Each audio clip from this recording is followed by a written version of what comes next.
Olá, amados. Hoje a gente vai conversar sobre esse assunto importante que está acontecendo com o nosso planeta, que é o coronavírus, o Covid-19, né? Então, hoje nós vamos conversar sobre você e o vírus, né?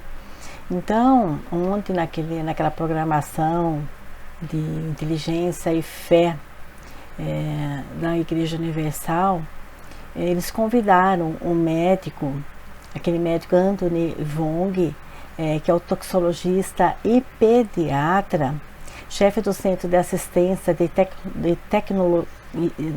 Assistência Toxicológica do Instituto da Criança, do Hospital das Clínicas da capital paulista e professor acadêmico da Universidade de São Paulo, a USP, né?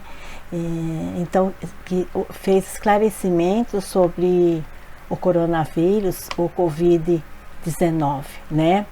Então, o que ele diz, né, na programação, na entrevista, é que não há necessidade de pânico, né? Porque o quadro comum para o Covid-19, segundo ele, há uma duração de 3 a 4 dias, né? E a febre não passa de 38,5 graus Celsius, né? 90% da população tem os sintomas, né? E se recupera espontaneamente, né? Sendo que ele é pego de uma forma é um estado de um quadro leve, né? 90% da população, segundo ele, não estou falando de mim, né? E somente 10% requerem cuidados especiais, né? Porque evolui para uma pneumonia gerada.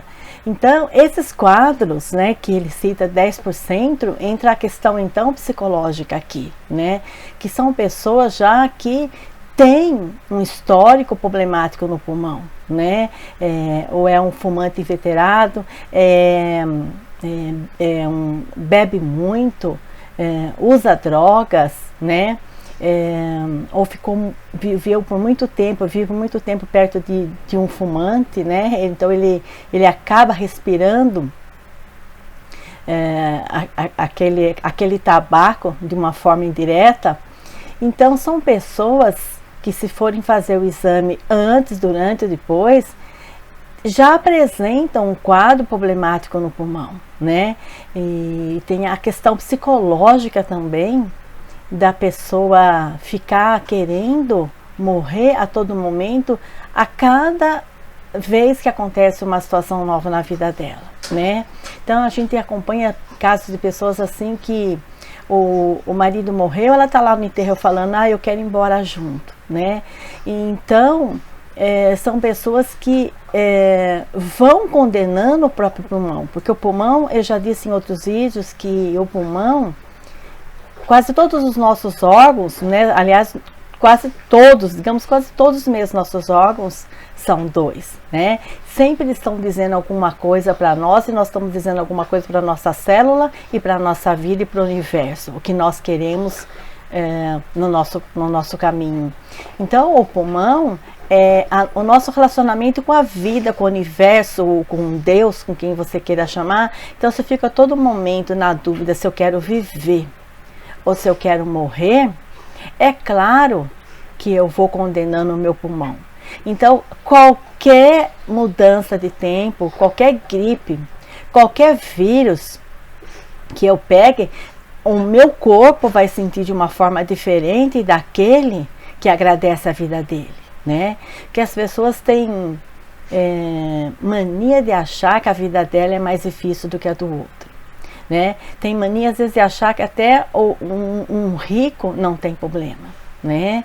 E às vezes um rico tem problemas piores do que uma pessoa de classe média, né? Ou às vezes até de um pobre que aprendeu a viver de uma forma mais simples, né? Então, veja, essas pessoas mais problemáticas, elas são mais propensas a pegar essa gripe, esse vírus, esse Covid e evoluir para o pulmão, né? Então vai precisar, claro, de ajuda hospitalar e pode evoluir, né, para o CTI, né? E não significa que ela vá morrer, né? Mas tem casos que quando ela evolui para um caso hospitalar, depois para o CTI, e ela não ajuda, né, na vontade de querer de alguma forma viver, já tem o pulmão tomado pelas drogas que vem usando e às vezes muita medicação também, é claro que ela fica mais propensa à morte física, mas ela ficaria de qualquer forma, né? Ela está exposta não só pelo Covid, por qualquer uma outra situação, dependendo da sua vontade de viver ou não, né? Então, ele diz assim que apenas 4% evolui para uma necessidade de uma UTI, né? Então, que os outros mais sadios, né, sem que se apresente, os outros mais sadios às vezes passam por pessoas contaminadas e nem apresentam nenhum sintoma, né? Às vezes apresentam sintomas, 3, 4 dias se curam automaticamente sozinhos dentro de casa, né, com descanso, né? Mas as pessoas que são mais sadias, que não fazem uso de álcool, não fazem uso de cigarro, não fazem uso de medicamentos à torto e direito, porque a gente tem que entender que tudo que a gente toma, come, faz, tem dois lados, né? O lado bom e o lado do efeito colateral, né? Então, se eu levanto e qualquer dorzinha eu vou lá e fico me automedicando, é claro que tem efeitos colaterais no meu organismo, eu fico mais propensa, né, aos vírus, né? Então, essa parte mais sadia da população, que geralmente são né, os mais jovens, né, até os 40 anos são os mais jovens, mas às vezes tem jovem aí que está mais condenado de qualquer outra pessoa que está acima dos 60 anos. Né? Pelo histórico de drogas, são usuários de tudo que dá efeitos colaterais ruins no organismo, né? Mas essa parte sadia da população, segundo ele, deve ir trabalhar, né? Deve continuar a fazer o país andar, porque são essa mesma população que acaba fazendo o vírus parar. Né? Porque o vírus, ele só vai embora, né, como qualquer outro vírus, né, quando 60 a 65% da população está imune a ele, né? A gente percebe, a gente que mora em sítio, que mora em chácaras, né, e a gente está muito muito mais exposto a bichos peçonhentos, né, a pernilongos, a qualquer outro bicho, morcegos, né? E a gente já foi picada por muitas coisas, né? E mesmo escorpião, já fui picada 3 vezes, né? E você vê que a primeira é de uma forma, a segunda é de uma outra forma mais leve, a terceira que o escorpião era muito maior, né? Você já não sente quase efeito nenhum no organismo, né? Porque você vai ficando imune, né? Ele mesmo injeta aquele veneno em você, você vai ficando imune àquilo, né? Então, isso só vai acontecer com a exposição da população. Quanto mais a gente fica incubado, né, mais o vírus ele vai se proliferando, né? E segundo esse médico Wang, né, a quarentena já é um sistema ultrapassado, né, e o mais adequado seria realmente, como o Bolsonaro diz, o nosso presidente diz, né, o isolamento vertical.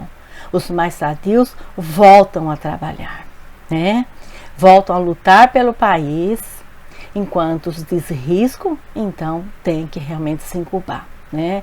E os riscos não são só os mais velhos, não, são aquelas pessoas que, se liberar os barzinhos, corre lá usar as drogas, né? E é lógico que haja pulmão, haja organismo para aguentar tudo isso, né? Não é o coronavírus que vai matar, né? Muitas outras coisas já estão matando esse organismo, né? Então,